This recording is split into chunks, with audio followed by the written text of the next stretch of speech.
ঈদে কুরবানির পশু কোরবানি না করে নিজের স্ত্রীকে কোরবানি করলো হাসিবুল।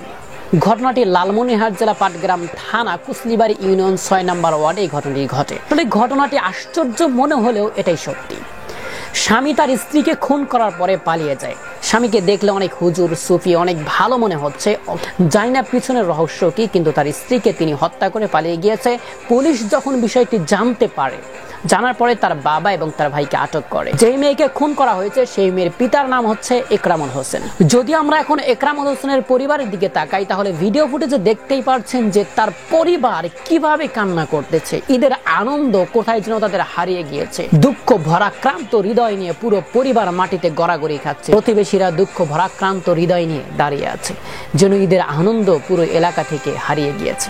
প্রিয় দেশবাসীর কাছে আমার ছোট্ট একটি মেসেজ থাকবে, বিনা কারণে কখনো স্ত্রীর প্রতি কেউ জুলুম করবেন না। এই যে হাসিবুল ইসলাম দেখতে অনেক হুজুর, সুন্দর, ভালো, এখন এই ছেলে যদি তার স্ত্রীকে হত্যাপূর্ণ শাস্তি ছাড়া যদি এভাবে হত্যা করে থাকে, নিঃসন্দেহে তাকে আখিরাতের সেই কঠিন কাঠগড়ায় দাঁড়াতে হবে। অতঃপর এই দুনিয়াতে তো তার শাস্তি আছে। তাই দেশবাসীর কাছে আমার ছোট্ট একটি মেসেজ, আপনারা কেউ ভুল করেও কখনো আপনাদের স্ত্রী হোক, পরিবার হোক, ফ্যামিলি হোক, মা হোক, বাবা হোক, এলাকাবাসী হোক, প্রতিবেশী হোক, কারোর সাথে কোনোভাবে ঝগড়াঝাটি, বিবাদ, ফাসাদ, দ্বন্দ্ব সৃষ্টি করবেন না। আল্লাহ সুবহানাহু ওয়া তাআলা আজকের আলোচনা আমাদের সবাইকে বুঝে তদ অনুযায়ী আমল করা তৌফিক দান করুক। আল্লাহুম্মা আমিন।